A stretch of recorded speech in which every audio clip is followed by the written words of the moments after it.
Hello my dudes, welcome back to Internet Analysis. Is it true that some Gen Zers are romanticizing millennial young adulthood? Today I want to talk about the era of millennial optimism and the mythical hipster lifestyle. I recently came across this sentiment on TikTok. I realized I wasn't meant to be 23 in this age. I was meant to be a 23-year-old hipster living in Brooklyn in 2012, wearing too many floral patterns, listening to Vampire Weekend, and writing absurd listicles on BuzzFeed while it was at its peak. I'm a converted millennial apologist now because what a time to be alive. Now, you know I can't avoid a generational convo. As a zillennial, I can usually relate a bit to both millennials and Gen Z, though in this video you'll probably hear me lump myself in with millennials more often than not. Anyway, I was only 16 in 2012, so I was probably 5 or 6 years too young to live that life. But that's basically what I imagined my 20s would be. I wanted to move up to LA, do comedy, and work some kind of creative job. I would have killed it at BuzzFeed Video. How about which Parks and Rec character could be your aunt? 6 cats making better life decisions than you. A woman buys a sandwich. What happens next will surprise you. 11 best covers of the Gettysburg Address. Right? 15 best alternate endings to The Little Mermaid. And before we begin, because I know people get heated about these generational conversations, 1, I know not every member of Gen Z is romanticizing this era. 2, people in the same generation can be different. 3, this will be focusing on a very small sliver of American millennials, which is intentional because I want to examine these tropes. And 4th, I will, of course, discuss hindsight bias and all the realities of everything later, okay? Disclaimer's over. Oof. This sentiment is definitely real for at least some part of Gen Z because I have seen a lot of comments and videos like this. Millennials might have low-key been a better generation. They had better music, style, parties. I would sell my soul to be a hipster in the early 2010s. Their 20s actually had a spark of hope and joy. They may have been cringe, but they were free. And in this conversation, some millennials have chimed in to basically confirm, yeah, it was a pretty good time. Lindsay Adler wrote, "For the few of us who lived that life, it was an inspiring time to be alive. Media startups were abundant. Young writers like myself, who were willing to work for $36,000 per year, were allowed past the gates kept by legacy media." Let me tell you, I was living in Williamsburg, Brooklyn, when Girls was on TV, working a full-time job writing listicles, and I would walk from my apartment to my open space office full of other millennials with the exposed brick walls and the industrial lighting, and on the way, I would pass by guys in skinny jeans with little mustaches, riding fixie bikes and playing Sleepyhead by Passion Pit. And even aside from that very specific hipster creative living in the city lifestyle, it sounds like in general, many millennials are looking back on their past quite fondly. Maybe we didn't realize how good we had it. I know it's very millennial to quote The Office, but I wish there was a way to know you're in the good old days before you've actually left them. in hindsight, many are reflecting on that wave of millennial optimism. And I hate to admit it because there was a lot that really sucked about that time. But yeah, there was something in the air. There was just such an ambient level of optimism about the future that we do not have anymore. And I really feel for Gen Z that they never got to enjoy that period of just collective delusion because it was not long for this world, but it was great. Imagine being in your 20s and not being like completely crushed by the world. Of course, your 20s are always a challenging transitional era of life, but there should be some highs to balance out the lows. A lot of millennials really did get to experience a lot of things that Gen Z never got to. And I'm not talking about trends and stuff. I'm talking about just the optimism of the world. I have many questions. Are we experiencing a 2010s cultural renaissance already? Are millennials just trying to relive their peak? Or alternatively, are Gen Z just trying to capture the essence of the young adulthood that they were promised because it hasn't come to fruition? Kate Lindsay wrote in Embedded, Gen Z didn't get a real college experience. They don't do happy hours with their coworkers or meet people outside dating apps. All of Gen Z culture has been created under the thumb of some kind of existential threat, be it climate change or a coup. And by the way, for anyone in Gen Z watching right now, I do not want this video to be super depressing. People said the last video was a little too much, so I'm trying to balance it out. I'm trying to somehow make not heavy videos. in this time. The point of this video is not to like brag that, oh, millennials had such a good time. I basically want us all to use this video as a tiny little cocoon of escapism. For just a moment, we can escape into this glorified, basically imaginary vision of a simpler time, though of course it was never that simple. I think that's why shows like Girls and Broad City have had such a resurgence in recent years. Tomi Obaro wrote, "What's significant about these shows is the way they center friendship among the 20-something set, when so much else during that age is transient." On TikTok, certain iconic scenes from Girls are going viral, like Hannah Horvath's argument with her ex-boyfriend slash gay best friend. I am being my authentic self. If you had been this gay in college, I would have known because I have 2 eyeballs, 2 Really? ears. You might want to take some steps back through your other boyfriends. And not for nothing, maybe take a look at your dad.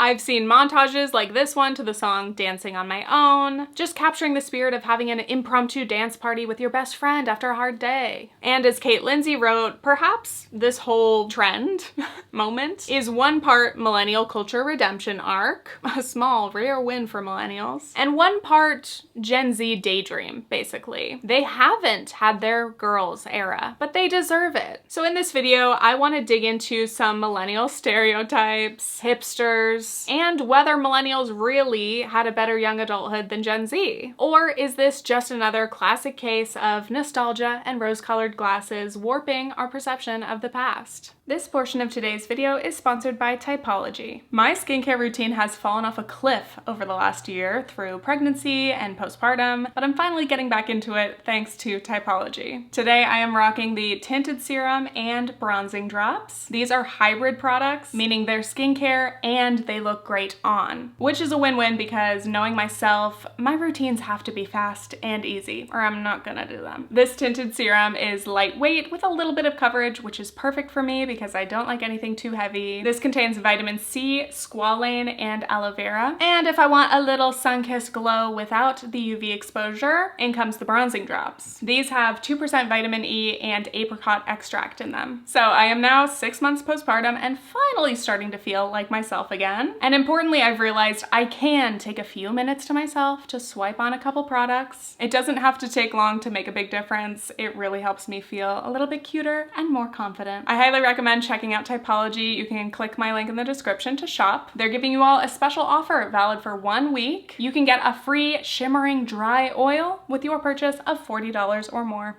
First, let's paint a picture of the romanticized dream millennial lifestyle. The backdrop is Obama-era optimism. The year is 2008. Barack Obama's campaign is all about hope and change. Yes, we can. So Obama is elected, largely thanks to younger voters, and we're all feeling very empowered and excited.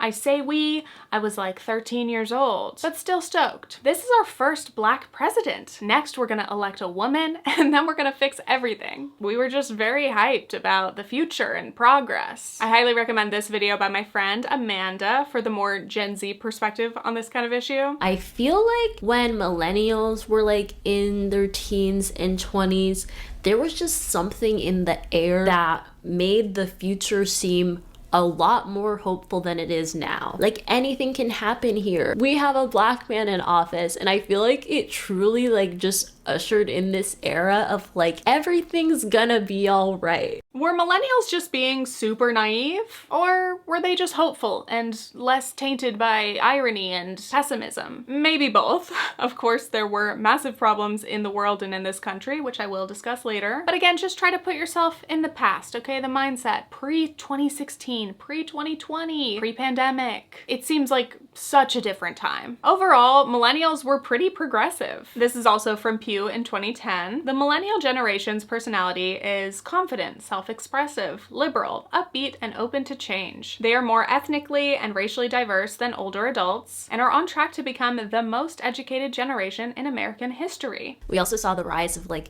these social movements like the Me Too movement, the Black Lives Matter movement. It was even cool to be like a male feminist. And perhaps every generation coming of age thinks this, but I remember the sentiment among millennials as we became adults. This idea that we would change the world. Let the old conservatism die off, or better yet, we're gonna push them out of power. We will be the activists and the politicians who are gonna make the world a better place, the place we deserve. This may sound painfully saccharine in the year 2025, but again, stay with me. And I feel like this did carry on to Gen Z. Like, there definitely were a lot of notable Gen Z activists, especially like in the late 2010s. I think millennials more so came up with this sense of hope and possibility, whereas Gen Z, I think we've gotten much more nihilistic about the state of the world. Liz Plank wrote, "The promise of progress didn't feel like an abstraction. It felt inevitable. Gay marriage was legalized before our eyes. Feminism was gaining traction in pop culture, and the backlash hadn't hit yet. And for a brief, fleeting moment, it felt like we were all moving towards something better together, something less rigid, less punishing."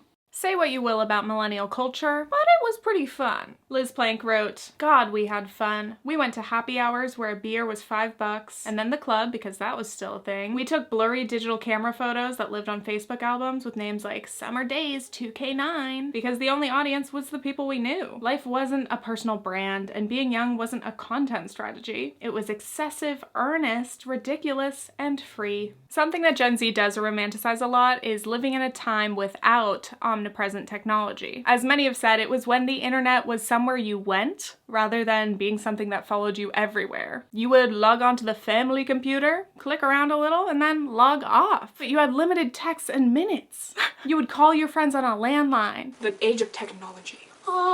Your mom's an inside joke. And I know this might all make me sound old as hell, but I'm not projecting this onto Gen Z. These ideas are widespread and do sound enticing according to a lot of young people. Many have been experimenting with dumb phones or other analog technology in an attempt to disconnect from just the overwhelming nature of being extremely online. Now, let's not pretend there were no cell phones in sight, but I do think people were living in the moment more. iPhones and other touchscreen phones existed, but it was a lot more common to have a variety of phones, many of which still had keyboards. They were really fun and unique, actually. But most importantly, phones weren't that smart yet, and they weren't a major part of our lives. All that being said, it is not like we were Luddites. This was actually arguably the best time on the internet. Late 2000s, early 2010s, it was the iconic Wild West of OG YouTube. MySpace was still around, and then Twitter and Facebook were new. Instagram didn't get super popular until like 2012. We had social media, but it didn't rule our lives. There was more balance. And these platforms felt new and exciting. It was cool to try to figure out what we could do with them or who we could be.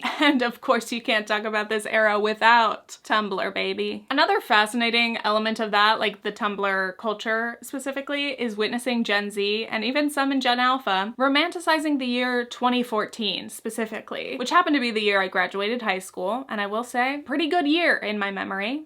But for younger folks, that was their childhood. 2014 culture is what they look back on as the peak. And I do think Tumblr aesthetics play a big role in that. Anyway, there are more videos that dive deeper into 2014 specifically if you want to take a little blast to the past. As if that I'm literally standing here in an owl necklace. Overall though, the internet at that time was just still super experimental and not quite as monetized and flooded with ads. We also had less of the surveillance panopticon that we experience today, which makes so many people feel self-conscious in public. We always have it in the back of our minds that someone could film us at any moment and we might become the unfortunate internet person of the day. As Liz Plank wrote, "We went out and our mistakes stayed in the bar bathroom. You could have a bad night without it showing up in someone's group chat 5 seconds later. We existed before everything was content." Now, the next facet I want to dive into is millennial music. Of course, there was so much more than this, but you can't really talk about millennial music without one, recession pop, Kesha, Pitbull, Rihanna, Black Eyed Peas, Tonight's the Night, Let's Live It Up. All of these songs were basically positive affirmations for young millennials. And two, you can't forget the music, which is now known as Millennial Core. We are young. Comedian Kyle Gordon recently made a parody of the quintessential Millennial Core music. You know it, that upbeat, folky pop, commercial attempt at sounding indie kind of music. It's satire. But the reason it's so believable is there was an era in the 2010s that sounded exactly like that. Roughly between 2011 and 2016 of super positive, upbeat anthem music. People want to be haters, but I distinctly remember We Are Young giving me goosebumps. This song hit #1 and actually won Song of the Year at the 2012 Grammys. I kind of forgot that it was that huge. So I guess it really is true that millennials had more fun, but more like stomp, clap, hey. And just one more fun fact.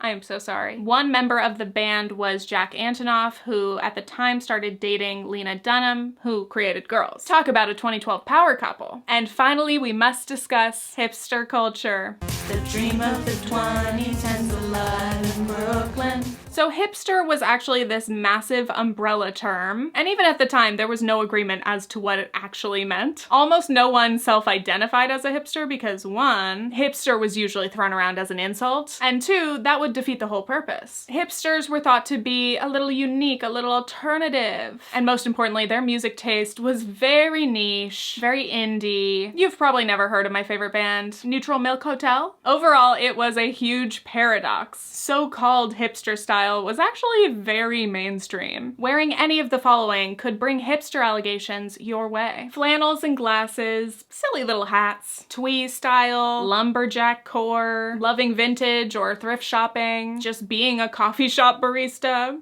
Twirly mustaches, bangs, man buns, beard oil, Mumford & Sons. Above all, white people. The stereotype was the hipster in gentrified Brooklyn, which absolutely existed, but you could find nearly identical hipsters all across the country, in towns big and small. Also within the hipster umbrella, or maybe an adjacent Venn diagram, there was indie sleaze. I don't remember anyone using the term at that time, but that's how it's been described in recent years, as indie sleaze has had a resurgence. My video about the indie sleaze resurgence has been making its rounds. I was in my teens, early 20s during the peak, so let's revisit. This is a perfect cliche of the moment. We have disco pants, creepers, Marlboro Reds. I was living in a show house in Boston when disposable cameras were having a huge comeback. 2 full years, all my pictures were disposable camera. This was day 3 of a 4th of July bender. I'll leave you with this, the first time I did drugs. Aesthetically, it's all about flash photography, clubbing, dirty warehouse parties. Indie sleaze was definitely edgier and messier than the standard hipster, and typically many substances were involved. That gritty look was authentic. People were drenched in sweat and wearing eyeliner that they've been sleeping in for days on end. Now let's get into part 2, the millennial reality. So far, I've been painting a picture of the stereotypical romanticized American millennial, but let's get into what it was really like.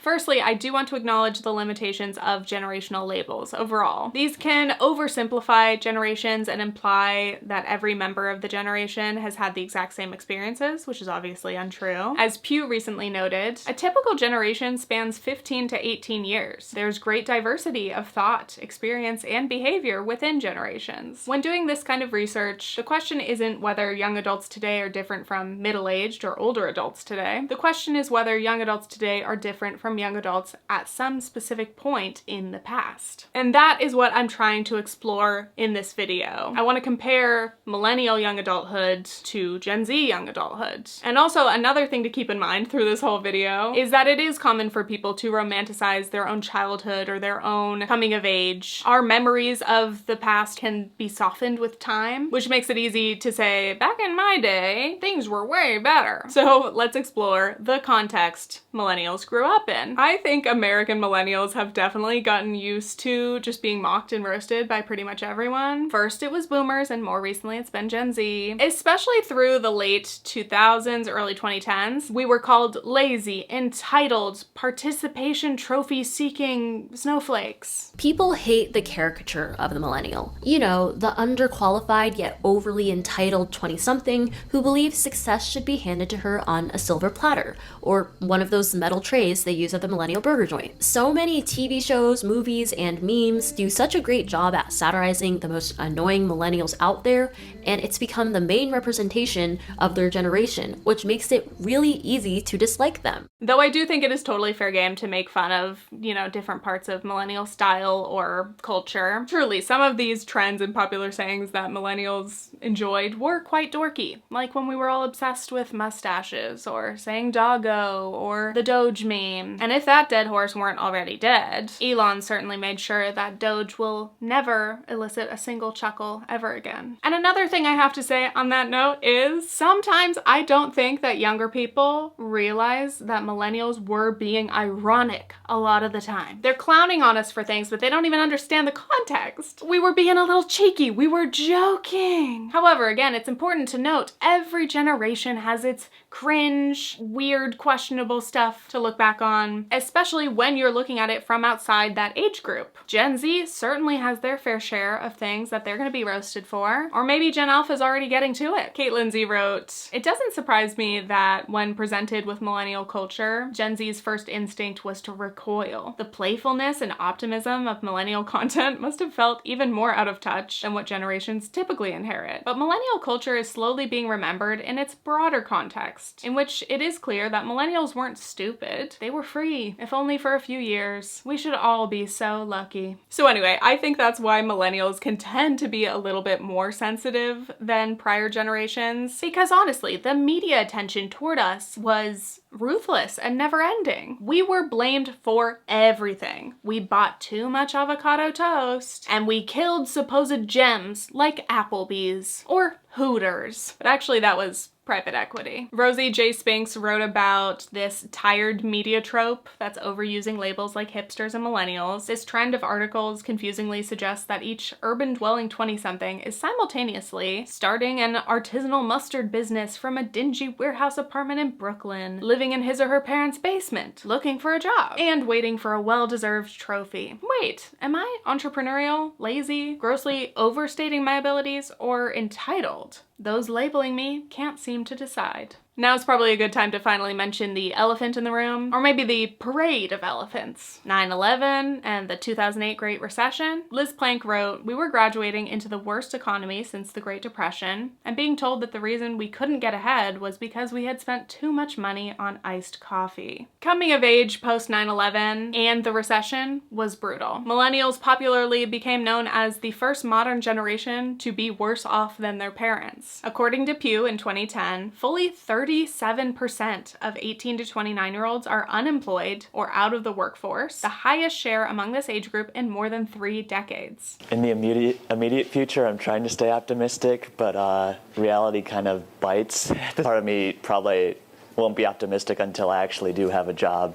I'm just trying to stay optimistic because if you get pessimistic, I feel as if you're going to get bummed out, you're not going to want to apply for stuff. So I feel like you have to have that drive to go for it in order to get it. So let's go back to that question. Were millennials really super optimistic? Not everyone, and definitely not all the time. Of course, many millennials were already quite depressed, hopeless, and defeated. It's funny, like to some millennials, the idea that any of us were optimistic or that we had an optimistic era is like laughable. And again, some of that hopelessness or despair is just classic teenage and young adulthood. It's a tumultuous time. It's very common to feel lost around that age. But also again, for many millennials, whatever optimism we may have had was short-lived. Pew wrote, "The political enthusiasms of millennials have since cooled for Obama and his message of change, for the Democratic Party, and quite possibly for politics itself. Our hopeful, progressive political dreams did not come true, which led to disillusionment with electoral politics. Maybe we had been too naive." Probably. Caitlin Z wrote, "It's not as though political fault lines weren't already beginning to swallow up widely shared illusions about America, but politics and government weren't yet in chaos. The crises we suffered seemed to many of us like isolated incidents, not a non-stop barrage of world-altering events. Obama's second term, which started a few months before the debut of Girls, was the neoliberal calm before a populist storm." It's a complicated feeling, right? As bad as the tragedies, crises, and disappointments were, it can be strangely easy to look back on the late 2000s or early 2010s fondly, because honestly, everything has only gotten worse since then. And also, of course, it is crucial to note that while millennials came of age during these crises, everyone has been affected by them. Gen Z were born into, or raised in, a post-9/11, post-2008 world. They never really had a chance to have that blissfully optimistic era. Caitlin Z wrote, "Of course, 9/11 and the 2008 financial crash were wildly disruptive events. But if millennials were victims, what does that make Gen Zers passing through young adulthood during a Trump presidency, a pandemic, pandemic and the rise of an oligarchy in just 5 years. Pew now argues that maybe groups of people are more accurately defined by events, which they call period effects, rather than strict birth year cohorts. Quote, while generational labels are simple and catchy, there are other ways to analyze age cohorts. Some have suggested grouping people by the decade they were born, or people could also be grouped relative to their age during key historical events, such as the Great Recession, the pandemic, or the invention of the iPhone. These major events affect people's overall life trajectories differently based on what age or life stage they were in at that time. So generational researchers can study more specifically, like, what happened to those who graduated into the Great Recession job market? Or what about the people who were in kindergarten during COVID lockdowns? Overall, the mythical millennial lifestyle was a lie. This fun city lifestyle that's being romanticized